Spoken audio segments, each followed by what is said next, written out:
Oi, e aí? Preparado para mais uma teleaula de elementos de máquinas?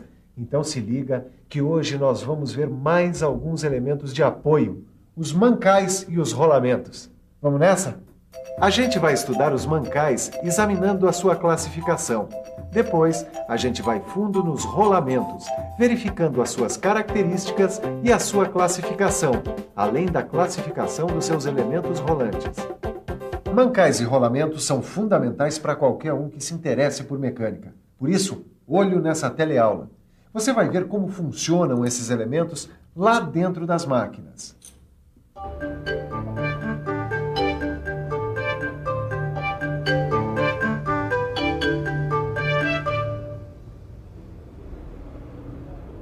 E aí, mestre Silva, tá com problema nesse rolamento? Titã, não, eu tô armando um rolo aqui. É que o pessoal do almoxarifado recebeu esse rolamento novo e pediu que eu desse uma olhada. Então eu tô literalmente metendo as caras. Nossa, e esse aqui? Poxa, esse mancal aqui é bem moderno, hein, mestre? É moderno, sim. Mas não importa quanto o pessoal melhore, a função continua a mesma. Titão, o mancal há milênios vem exercendo a sua função de maneira parecida no universo da mecânica.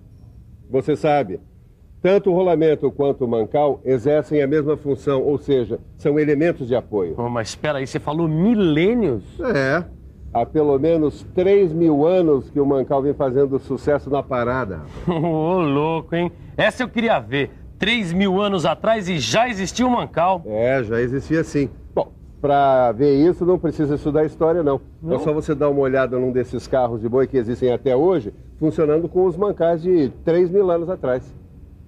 Nós estamos aqui nesta fazenda no interior de São Paulo para conferir como o carro de boi ainda cruza os caminhos do sertão apoiado no velho e bom mancal. Você vai ver também como o princípio deste elemento de apoio é muito simples e por isso mesmo permanece até hoje. Uma construção simples, feita de madeira e com apenas 3 elementos: carroceria, eixo e rodas.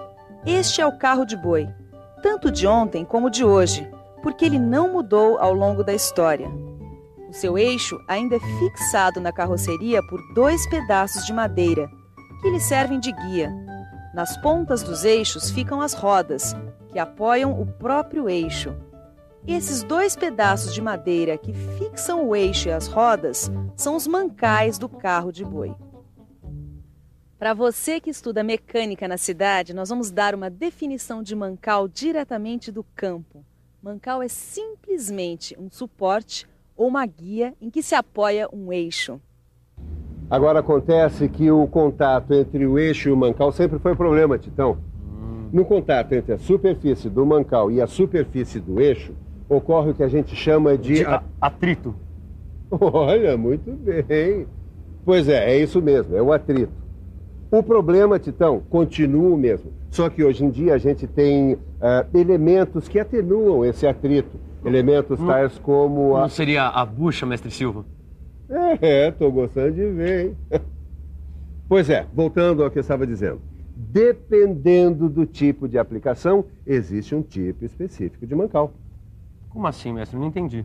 É porque existem 2 tipos básicos de mancais. O de deslizamento e o de rolamento.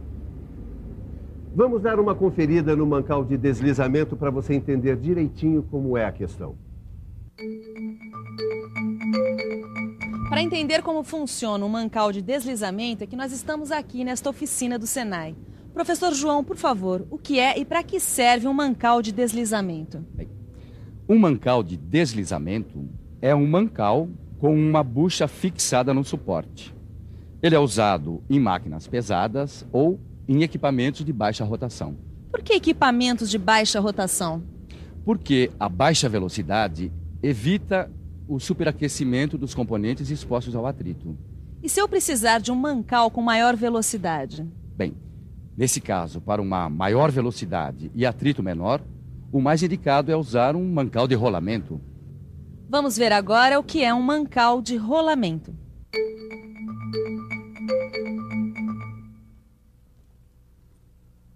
Mancal de rolamento é comigo mesmo. Olha eles aqui. O rolamento de esfera, o rolamento de rolo e o rolamento de agulha. Aqui dá para ver a agulha melhor. Mas antes de continuar, guarde bem o seguinte.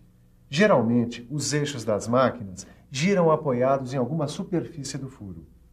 E isso gera atrito entre a superfície do eixo e a superfície do furo. Por isso, a gente precisa de buchas, para a coisa deslizar bem aqui dentro e reduzir esse atrito direto nas peças. Assim como a gente precisa de lubrificantes para melhorar a rotação do eixo. As buchas, em geral, são cilindros ocos que envolvem os eixos. Elas ajudam os eixos a ganhar uma melhor rotação. Por isso, são feitas de material macio, como bronze ou outras ligas de metais leves. Agora, se a necessidade de reduzir o atrito for ainda maior, a gente introduz um outro elemento no lugar da bucha: o rolamento. O rolamento limita ao máximo a perda de energia causada pelo atrito. Professor, para reduzir ao máximo o atrito, como o rolamento é composto? Pois bem, ele possui 2 anéis concêntricos, quer dizer, que tem o mesmo centro.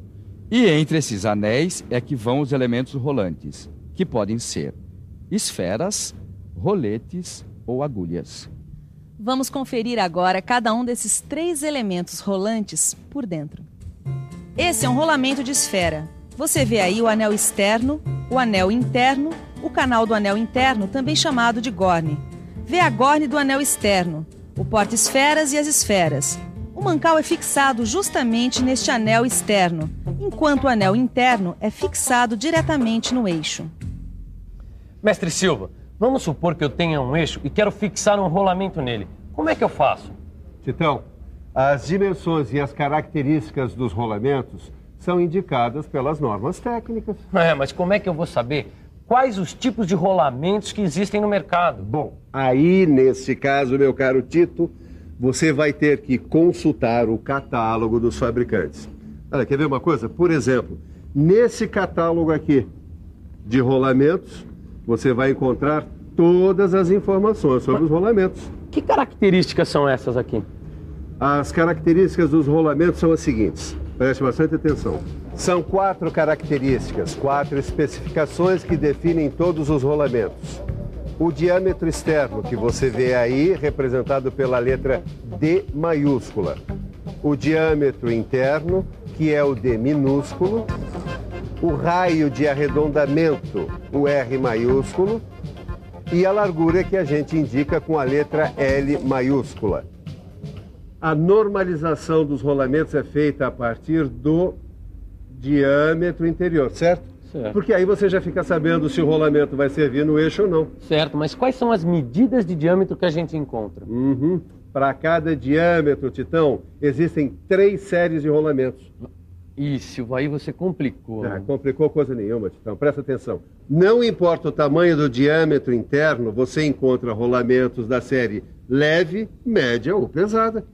Leve, média ou pesada?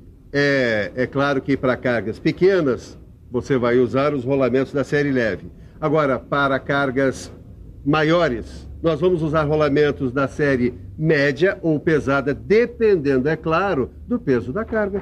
Tudo bem. Mas e as outras medidas? Tipo assim, o diâmetro externo, a largura, elas aumentam se eu usar um rolamento em carga pesada? É isso aí, Titão. É isso aí, gostei de ver. É claro que elas aumentam, Titão. Assim como o diâmetro interno, o diâmetro externo e a largura aumentam progressivamente conforme o peso da carga. Quer dizer que os rolamentos são classificados de acordo com o peso que suportam? E de acordo com a força que suportam também. Mas como é que é essa classificação de acordo com a força que suportam? Essa classificação é parecida com aquela que a gente já viu em outros elementos de apoio. Radiais, axiais ou mistas? Garoto, você merece, você vale um caminhão de rolamento. Muito bem, vamos ver essa classificação já. Primeiro, os rolamentos radiais. Eles não são indicados para suportar cargas axiais, só cargas radiais mesmo.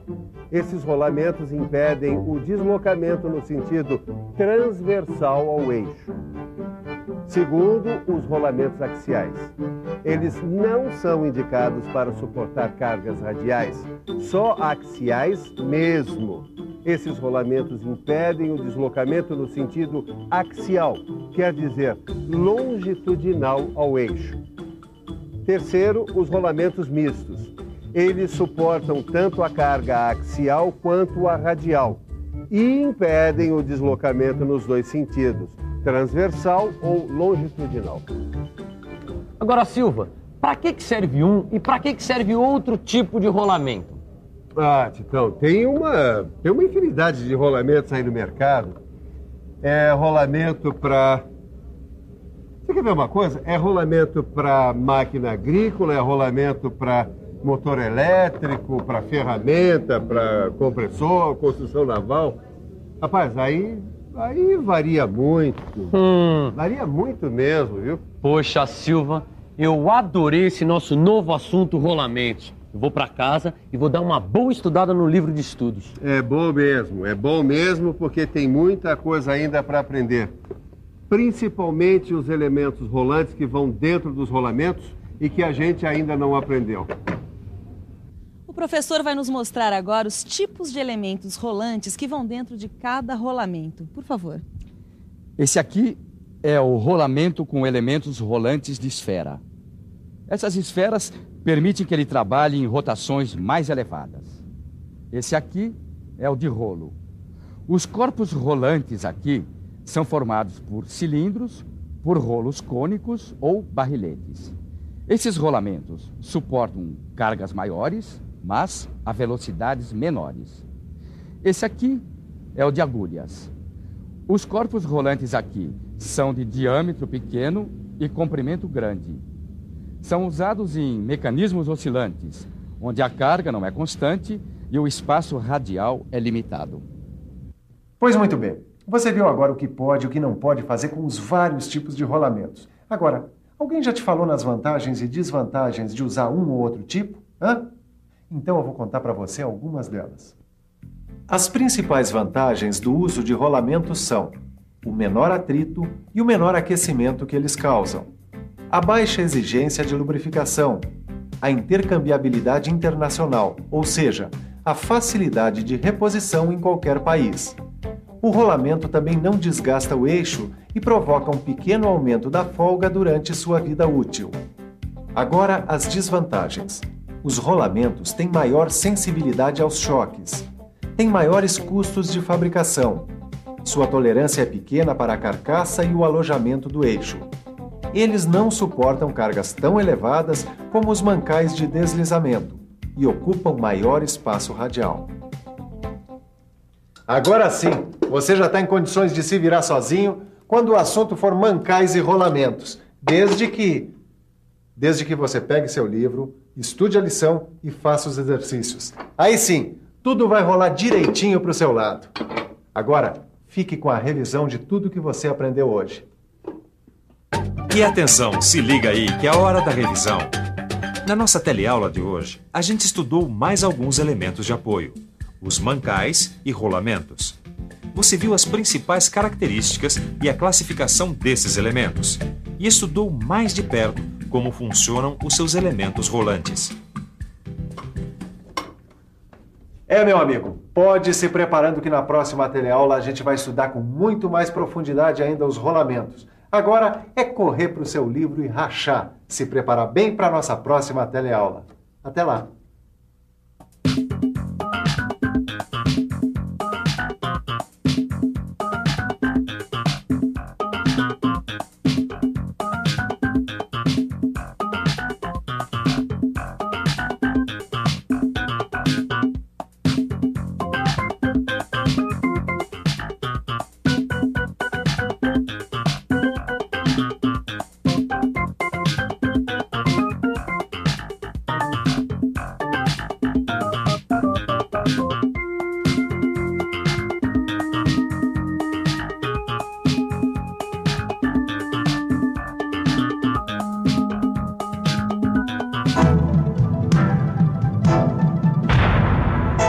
Telecurso 2000, um programa de educação do Sistema Fiesp e da Fundação Roberto Marinho.